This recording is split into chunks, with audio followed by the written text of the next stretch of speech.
Je regarde l'époque de débrouillard. Une réforme de moula. Un de dessus, plein de coups bas. Je mal les coups sans le foulard. Les fils de pute, j'en ai vu beaucoup. Sans pour battre rien du tout. Dis pas le contraire, mais c'est Dieu qui donne et puis c'est tout. T'as carrément triste. T'as qu'à lâcher factice. Sombre et haineux, je vais t'ébouer comme Fabrice.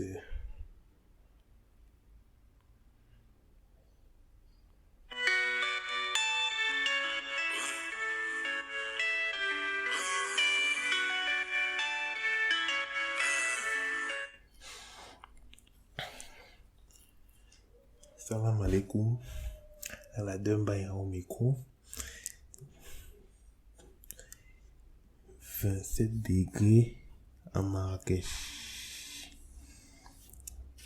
Le moins qu'on puisse dire ici, c'est qu'il fait chaud. Ah non, c'est à 28 degrés. Le moins qu'on puisse dire, c'est qu'il fait chaud. Il fait vraiment chaud ici. Et ça, je crois, c'est le matin le plus froid depuis 2 semaines en tout cas. Selon moi. Selon la météo aussi. Parce que tous les jours, c'était entre 30 et 40 tout le temps. Je crois qu'il y a les news à travers cette fucking planète.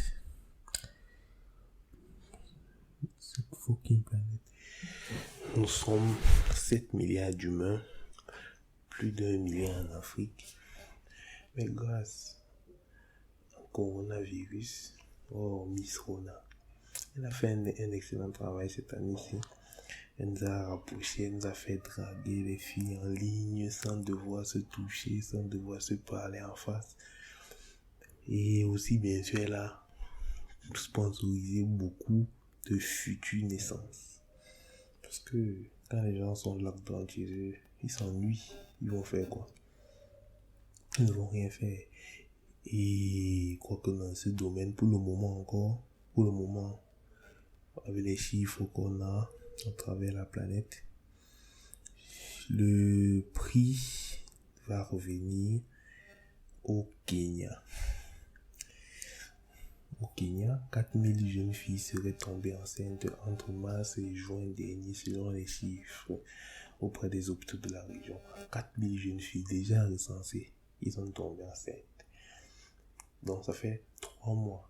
Imaginez celles qui ne sont pas encore recensées, qui veulent cacher, celles qui ont déjà jeté la grossesse et tout ça. Ça veut dire qu'on peut facilement se retrouver à 10 000 personnes. 10 000 personnes faciles. Donc bravo au peuple kenyan qui va rendre le monde beaucoup plus fort de sa population. J'espère qu'elle sera en bonne santé et sans corona bien sûr. En commentaire, nous avons Emedi qui dit que bloquer les sites pornographiques ne suffit pas pour arrêter ce phénomène. Les parents responsables doivent parler de la sexualité à leurs enfants sans tabou. Les adolescents doivent je crois qu'il voulait dire, doivent apprendre les rapports sexuels protégés. Il eût fallu en plus des masques leur livrer des préservatifs. Ça c'est vraiment un commentaire très très intelligent, Claudine. Parce que le corona, pour lutter contre le corona, il y a des masques. Pour lutter contre les MST, les grossesses indésirées et tout le reste, et les IST, il y a le préservatif. Ça serait une protection full body en fait, tout le corps. C'est vraiment super. Comme ils ont réduit les prix des masques sur toute la planète, ils doivent aussi réduire le prix des préservatifs. Parce que quand vous demandez aux gens de rester chez eux, qu'est-ce qu'ils vont faire? Tu ne vas pas regarder Netflix toute la journée pour ceux qui ont Netflix en plus. Nous sommes en Afrique, tout le monde n'a pas Netflix, tout le monde n'a pas les moyens de pouvoir même penser à avoir Netflix. Donc, il faut trouver un autre moyen pour se distraire. Et c'est ça que nos jeunes sœurs ou nos grandes sœurs du Kenya ont trouvé pour faire. Et on ne peut que encourager. On ne peut qu'encourager. Espérons que ça va donner de bons résultats. C'est-à-dire 60% des filles dans les cas détectés.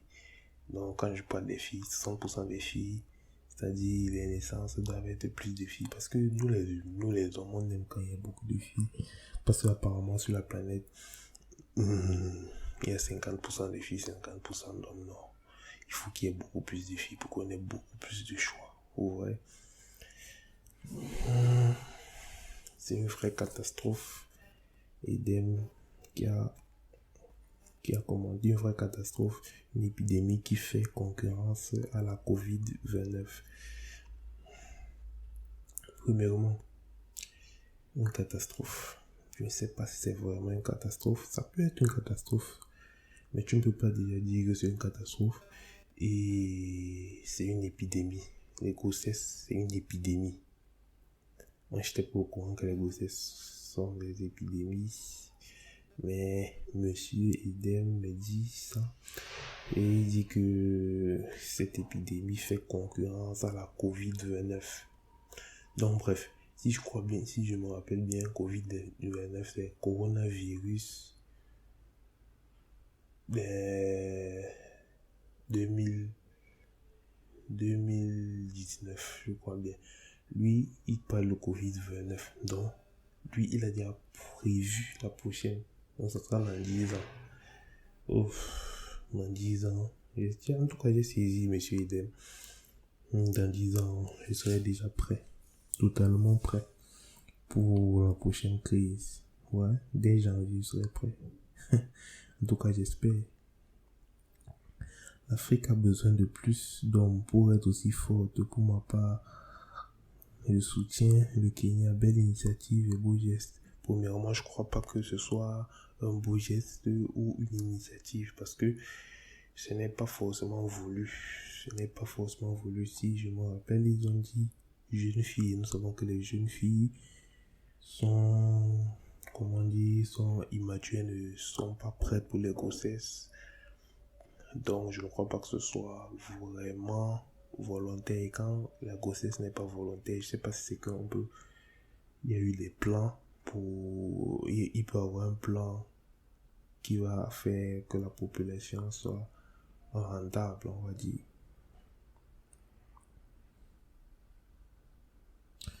Dans le confinement, avec toutes ces mesures dites gestes barrières, dont notamment la distanciation sociale, ne les intéressait pas les Kenyans.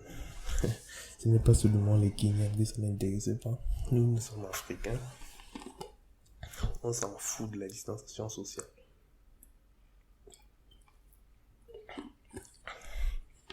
Nous, on lutte contre beaucoup d'autres maladies tout le temps. Donc, ce n'est pas le corona qui va nous faire si peur que ça. On lutte contre le paludisme depuis qu'on est né. On lutte contre le choléra, Ebola. Et c'est maintenant que je me rends compte. La plupart des maladies qui tuent beaucoup finissent par A. Qui tuent beaucoup en Afrique finissent par A. Comme Afrique commence par A. Ebola, malaria, choléra et sida. Ouais. Là, je ne crois pas que ce soit une coïncidence. Ça, c'est mon esprit conspirationniste qui parle maintenant. Toutes des maladies qui tuent beaucoup en Afrique commencent par A et Afrique commence par A. Finit par A. En anglais, Africa. Cette histoire est un peu bizarre. Bill Gates, Melinda.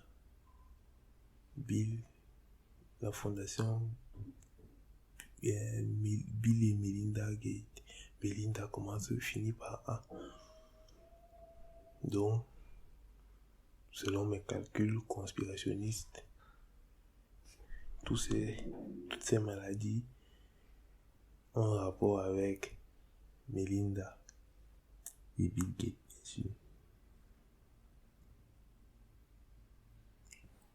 Donc, c'est compliqué.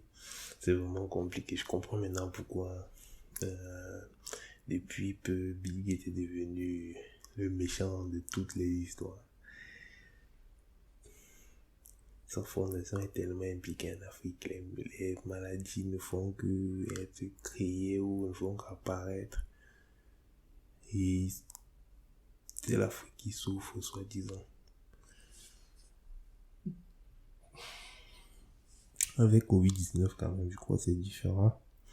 Ça n'a pas été créé par Bill Gates, je crois. Ça a été créé par les Chinois. Comme Donald Trump dit, c'est le China virus. David Mambo dit: je suis présentement à Nairobi et cette situation est bizarre en fait. C'est la brutalité policière qui est aussi à la base de tout ça. La brutalité policière. Corona. Grossesse indésirée. 4000. En fait, dans ma tête, je suis en train de faire les équations. Je n'arrive pas. Je n'arrive pas à trouver une solution dans ma tête. Je n'arrive pas. Je veux savoir quel rapport a la brutalité policière avec les grossesses. Ou c'est des policiers qui engossent les filles là, ou bien tout cas, je sais pas. C'est vraiment pas, personne n'a répondu à son commentaire. Effet contraire de ceux qui souhaitent diminuer le nombre des humains sur le globe. Non, celui-ci, c'est aussi il a un esprit conspirationniste. Parce que j'avais vu quelque part que les grandes puissances et les super riches veulent réduire la population mondiale. Ils veulent réduire la population mondiale. Donc, ils créent des maladies qui vont tuer une bonne partie de la population pour que nous restons, on va dire, un peu stables. Pour que la population ne croît pas trop rapidement sur le globe. Les jeunes filles ou mineurs, ça c'est Abba. Monsieur Abba qui répond, qui commande. Les jeunes filles ou mineurs, selon votre appellation, le font par curiosité ici à la SADC et même en Afrique de l'Est. Et la faim pour certains cas isolés. Donc, les causes, selon lui, des grossesses précoces en Afrique, disons en Afrique en général, c'est la famine, la curiosité. En tout cas, il n'a pas dit la famine, il a dit la faim. Parce que la faim et la famine, c'est deux choses différentes. Il a dit la faim pour les cas isolés. Belle opération pour remplacer les morts Covid-19. Ouais. Ça, c'est M. Trésor qui a posté ça.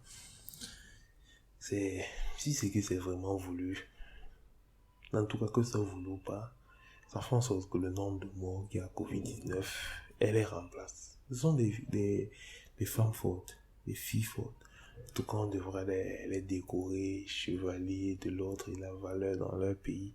Parce que ce sont des actes héroïques d'essayer de remplacer les morts par les vivants bien portants et sains. Chapeau bas.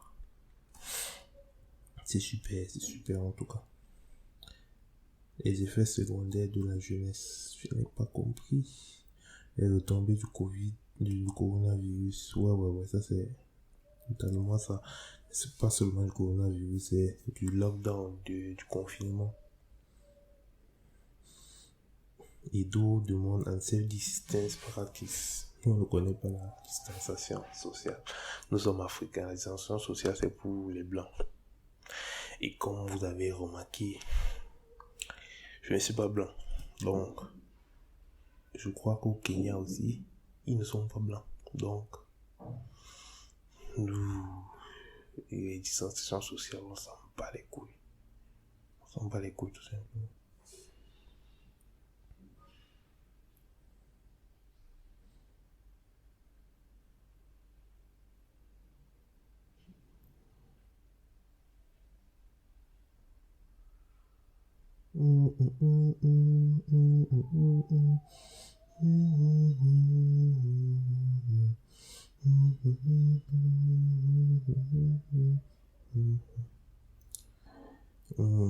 Donald Trump a tweeté il y a 35 minutes, il dit que en fait là il est censé essayer de transcrire en français. Il dit qu'il regarde, en fait, sans le vouloir faire venir le sport à la télé, mais chaque fois qu'il voit un sportif mettre le genou au sol, c'est un signe de grand manque de respect à leur pays et à leur drapeau. Selon lui, tout ça doit s'arrêter. Tout ça doit s'arrêter. C'est le fait que les players, les sportifs mettent le genou à terre pendant l'hymne national. Il y a encore des images des Ouïghours en Chine qui choquent le monde. Mais ça, nous n'allons pas parler de ça aujourd'hui. Il y a encore une affaire MeToo. Stephanie Harvey, qui est une gameuse professionnelle. Ouais, moi je la connais pas. Je regarde pas le gaming, mais je respecte ceux qui regardent le gaming et je respecte les gamers parce que c'est vraiment du travail de fou de jouer pendant 15 heures. C'est pas facile du tout. Stéphanie Harvey, qui est donc une gameuse, réagit à l'affaire Ubisoft. Je connais pas ce qui se passe à Ubisoft, mais dès que je finis ce tweet, là je vais partir regarder. Après une vague d'accusations de sexisme et d'harcèlement dans le milieu du jeu vidéo, donc si je comprends bien les harcèlements ont continué, ont attaqué les domaines tels que le cinéma,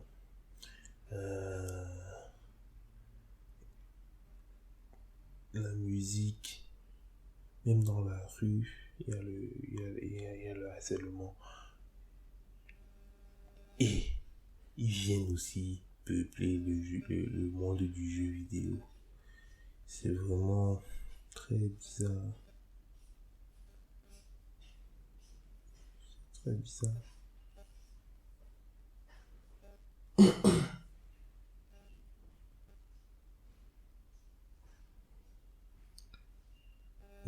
Je suis en train de voir quelque chose sur Ubisoft ici. Attendez, je vais googler affaire Ubisoft. On veut résumer l'affaire Ubisoft. Dans laquelle Business Insider. On vous résume l'affaire Ubisoft dans laquelle les hauts placés sont accusés d'harcèlement et d'agression sexuelle. Le logo Ubisoft est celle de l'incubateur de start-up F à Paris 2017. Ouais. Une vague de témoignages sur le harcèlement et la violence sexuelle au sein de l'industrie du jeu vidéo déferle depuis plusieurs jours. Les médias n'hésitent pas à parler du mouvement MeToo du jeu vidéo. Une libération de la parole pour dénoncer le sexisme au sein d'un milieu en grande majorité masculin qui pourrait déboucher sur une véritable remise en question des changements systémiques.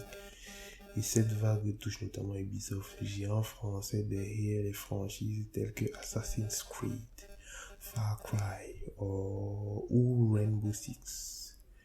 Est mis en cause ce jeudi, le 2 juillet, dans une longue enquête publiée dans Libération. Le quotidien décrit l'atmosphère toxique au sein de certains services. et l'inaction des ressources humaines qui chercherait à protéger les hommes haut placés accusés de harcèlement et agression sexuelle par les anciens et actuels employés. Moi, je n'étais pas au courant. Apparemment, c'est un article qui date même du 2 juillet. Donc, ça fait un peu plus de 2 semaines. Ça fait plus de 2 semaines aujourd'hui. Ça va aller. J'espère.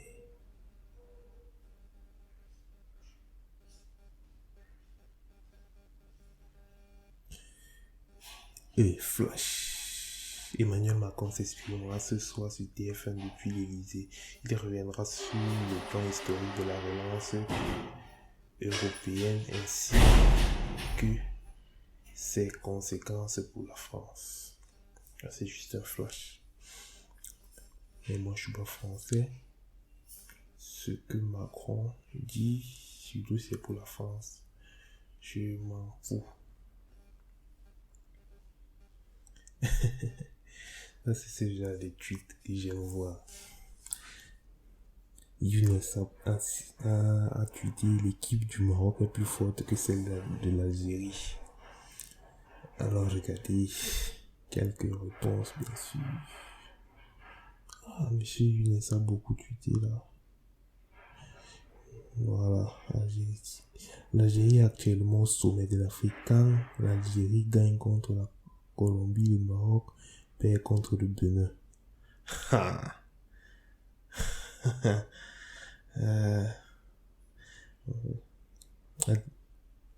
Attendez, vous êtes content d'avoir battu la Colombie, Zama, c'est une grande nation.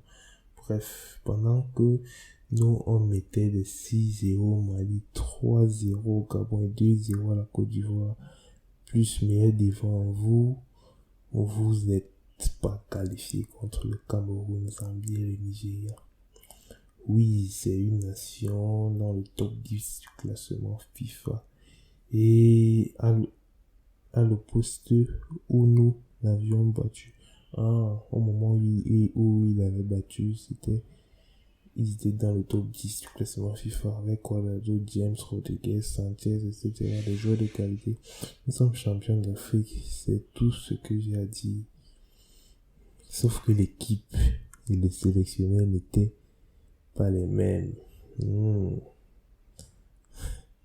En tout cas, Houfem pute. Un Algérien a écrit Mahrez, une canne. Maroc, une canne. Fin du débat. Donc lui, il ne veut même pas qu'on compare l'Algérie au Maroc. Lui, il compare Mahrez à tout le Maroc. Donc Mahrez a une canne, Maroc a une seule canne. Fin du débat. Emballe ton seum, Zemel. Referme ta chatte. Tu parles de Zemel, je sais pas pourquoi. Trop de violence verbale. La vérité, le Maroc avait un vrai jeu lors de la Coupe du Monde. Ils ont montré qu'ils étaient capables de faire de belles choses, mais en ce moment, ils sont en crise. Inch'Allah, un jour, un match contre les deux, même si je pense que l'Algérie va gagner. Donc, le débat, c'est sur l'Algérie et le Maroc. Et nous savons que les Algériens et les Marocains, en réalité, ils ne s'aiment pas. Peut-être quand ils sont dans les pays étrangers comme la France, ils se serrent les coudes parce qu'ils sont arabes et ils sont, on va dire, charriés un peu là-bas. Ils sont discriminés. Donc là-bas, ils se serrent les coudes. Le Maroc à la CAN, c'était très fort, mais bon, le Bénin, voilà quoi, et je pense, si il y a un Maroc-Algérie, ça va être chaud, j'aimerais bien voir, mais niveau jeu, le Maroc, c'est au-dessus de l'Algérie. Il y a quelqu'un qui a posté. Afrique. Un match Maroc-Algérie 3-0.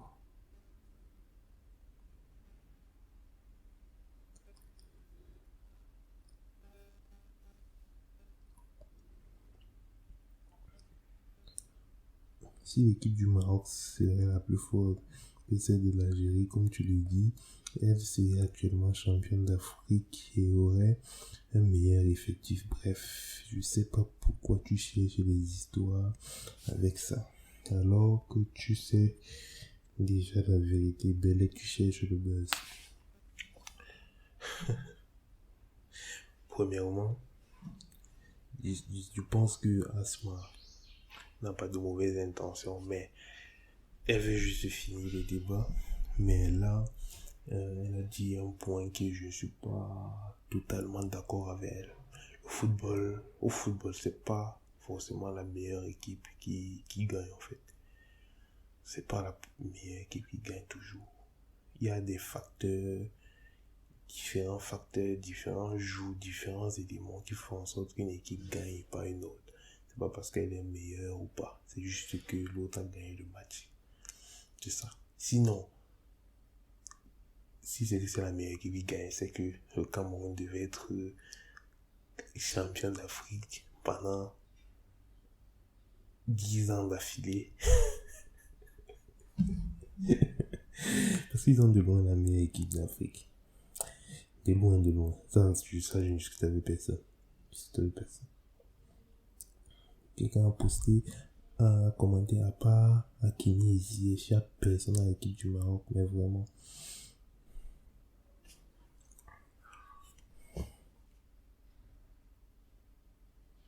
Je suis dealer. Moi, je fais plus d'études, je suis dans ma besoin. Je suis dealer. Il faut voir les tubes, je suis dans ma besoin. Je suis bien. De belles familles, là d'où je viens, la vie met sur la fin. Je suis ici, voilà. J'ai lu dernièrement, je crois il y a 4 ou 5 jours, que il y a 150 ans, le pape a été déclaré infaillible. J'ai donc lu l'article. Selon eux, le pape, quand il prend une décision sur le dogme, pour ceux qui ne connaissent pas le dogme, pour ne pas dire des bêtises, mais je cherche la définition pour donner une bonne définition. Dogme.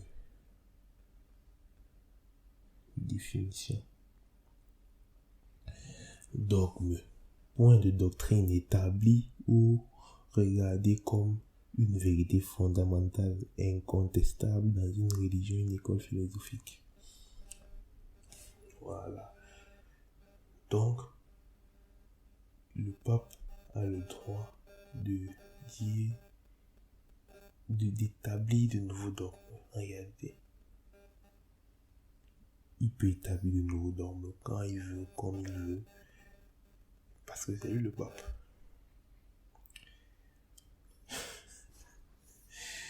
Et j'ai vu un commentaire, un monsieur il disait que le pape, c'est vrai, il a le droit de dire tout ce qu'il veut, en fait, ce qu'il décide comme dogme dans la foi catholique ou chrétienne, comme vous voulez. Mais en dehors de ça, il est faillible, on peut discuter ce qu'il dit, mais à part ça, quand c'est le dogme, il peut donner ce qu'il veut et c'est indiscutable. Qui lui donne ce pouvoir-là? Un jour comme ça, un homme s'est levé, il a décidé que c'est lui seul qui est le représentant de Dieu sur la planète. En tout cas, moi je passais seulement.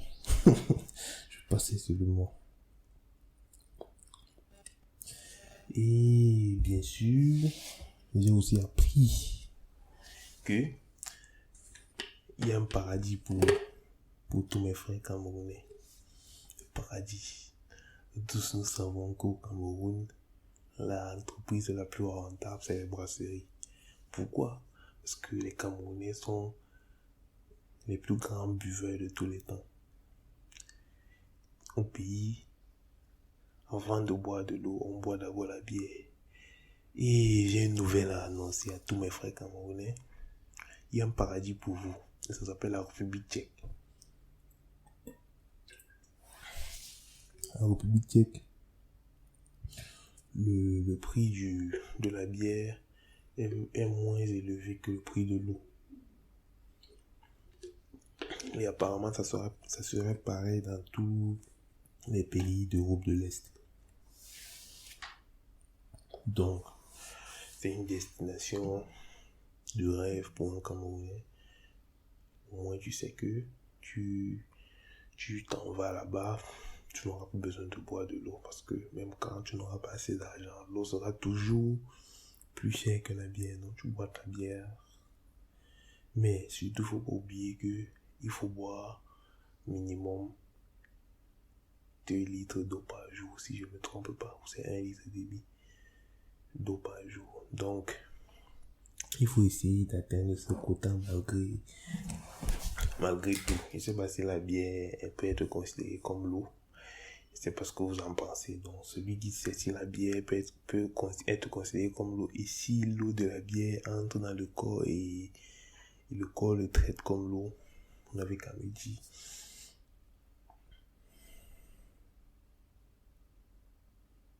Certains pensent que les Congolais, en tout cas, ont commenté, ils estiment que chez eux, ils boivent beaucoup. Mes frères congolais, je vous assure, vous êtes des enfants de la maternelle devant les Camerounais. Des enfants de la maternelle, dont je ne sais pas sur quoi vous vous basez. Au Cameroun, tout le monde boit. À part moi, bien sûr, tout le monde boit. Chrétiens, musulmans, juifs, païens, bouddhistes, animistes, tout le monde boit. C'est le commun dénominateur des Camerounais, la boisson. Chez moi, si c'est que quelqu'un t'invite dans un snack bar ou quelque chose comme ça, il t'invite en sachant que tu vas boire. C'est que tu arrives, tu lui dis que tu n'es pas alcoolique. Il va te dire que ta consommation, tu vas la payer toi-même. Donc, la bière est plus chère que les autres boissons, mais si c'est que tu ne bois pas la bière, il ne te paye rien. C'est aussi simple que ça. Ça m'est arrivé plusieurs fois avec les Camerounais. Donc, c'est un peu comme ça l'état d'esprit des Camerounais. Et sur ce, hasta la vista.